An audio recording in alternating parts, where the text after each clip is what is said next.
اعوذ باللہ من الشیطان الرجیم بسم اللہ الرحمن الرحیم اللہم صلی علی محمد وعلی محمد قال اللہ الحکیم فی خطابہ المتین بسم اللہ الرحمن الرحیم لقد خلقنا الانسان فی احسن تقویم۔ مومنین مومنات، خداوند متعال آپ سب کی توفیقات تائیدات میں اضافہ فرمائے۔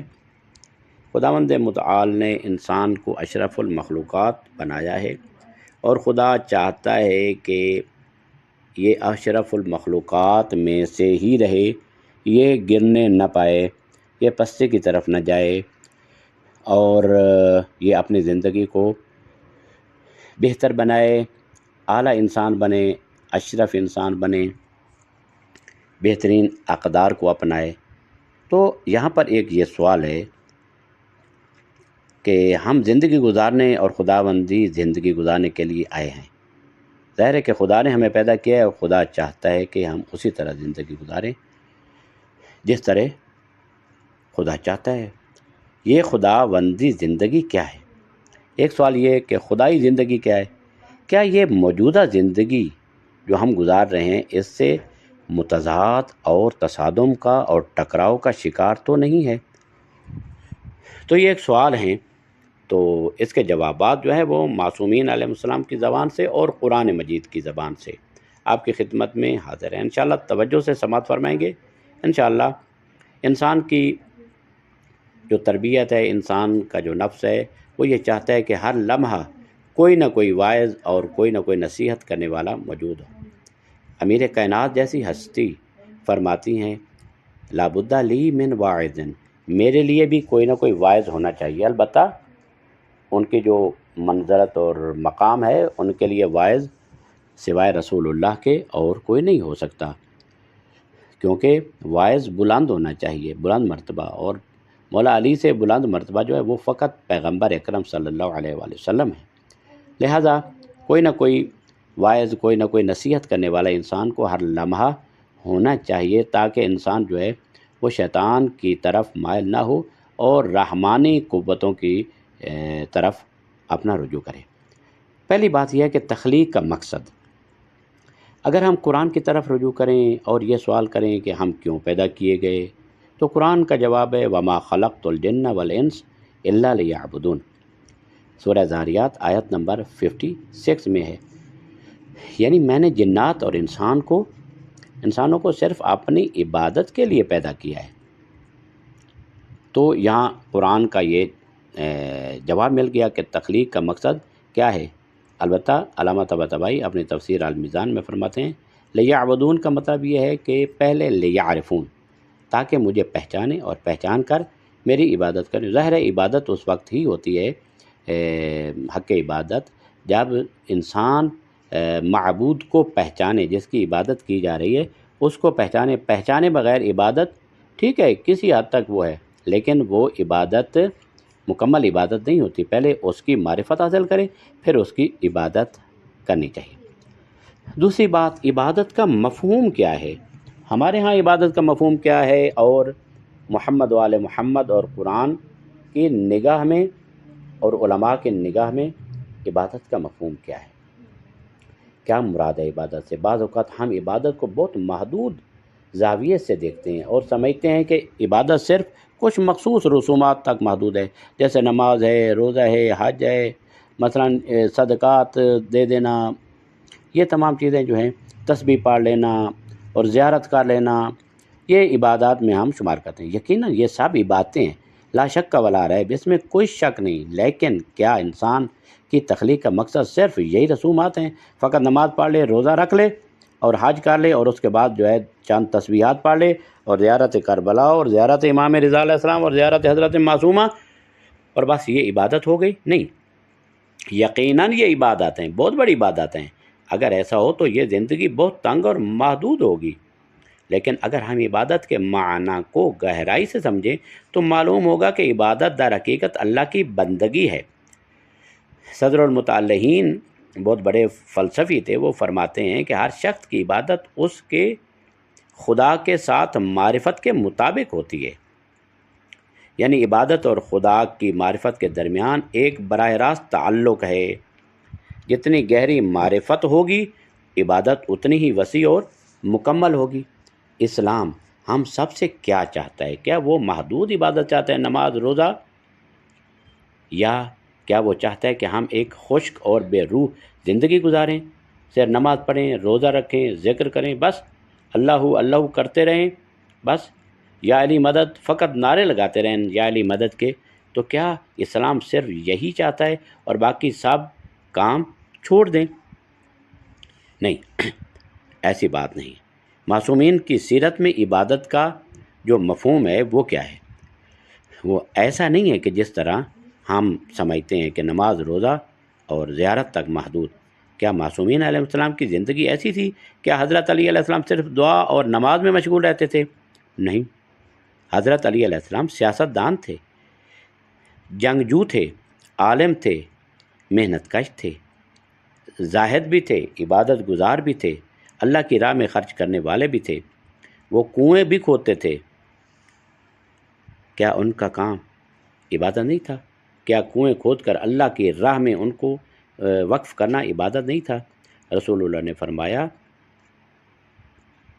لَضَرْبَةُ عَلِيٍّ یوم الخندق افضل من عبادت الثقلین۔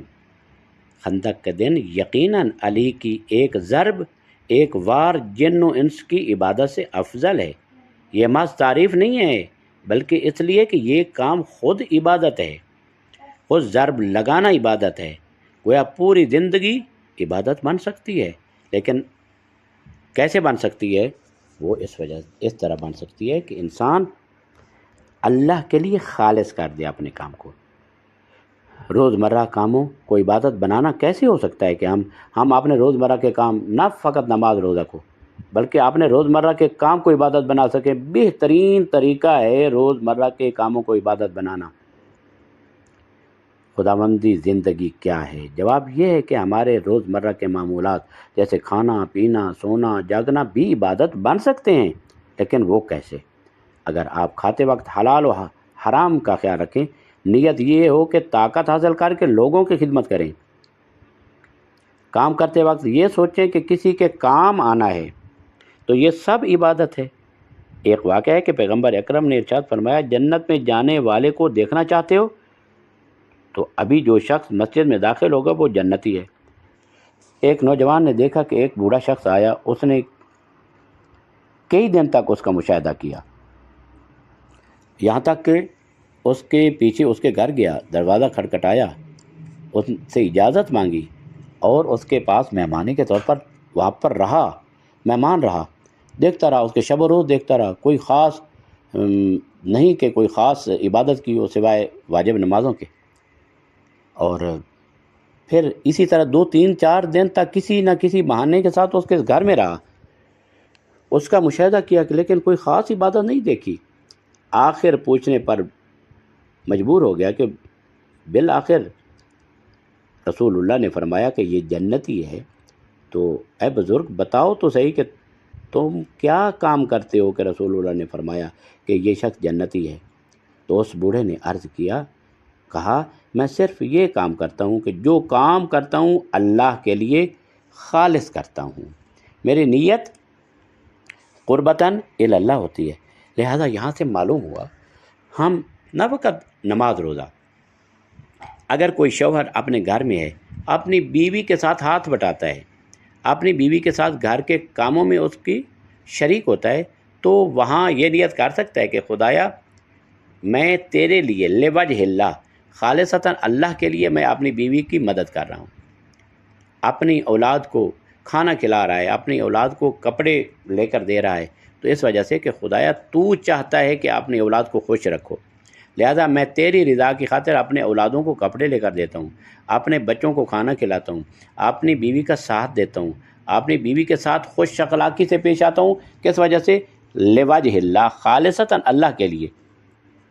تو یہ تمام کام جو ہیں وہ عبادت ہو سکتے ہیں۔ اسی طرح بیوی جو ہے وہ شوہر کے گھر یعنی گھر میں شوہر کے ساتھ اچھا سلوک کرتی ہے لوجہ اللہ، اللہ کی خاطر، کیونکہ پیغمبر اکرم نے فرمایا اللہ چاہتا ہے کہ بیوی اپنے شوہر کے حقوق ادا کرے، یعنی بیوی اپنے شوہر کی خدمت، پانی کا گلاس بھی اگر دیتی ہے تو لوجہ اللہ اس کو دے، اگر کھانا اٹھا کر دیتی ہے کیونکہ اس میں میرا رب خوش ہوتا ہے، اس وجہ سے میں اپنے شوہر کی خدمت کر رہی ہوں، اپنے شوہر کو کھانا کھلا رہی ہوں۔ البتہ یہ مستحب کام ہے، اس کے کپڑے دھوتی ہے، اس کو کپڑے استری کر کے دیتی ہے، اس کے ساتھ حسن سلوک کے ساتھ پیش آنا، یہ تمام چیزیں لوجہ اللہ ہو سکتی ہیں، خالصتاً اللہ کے لیے ہو سکتی ہیں، اور یہ سب عبادت بن سکتی ہیں۔ فقط یہ نہیں کہ 2-4 رکعت نماز پڑھ لی اور اس کے بعد تسبیح پڑھ لی اور تسبیح کے بعد پھر وہ انسان مقدس بن گیا، ایسا نہیں۔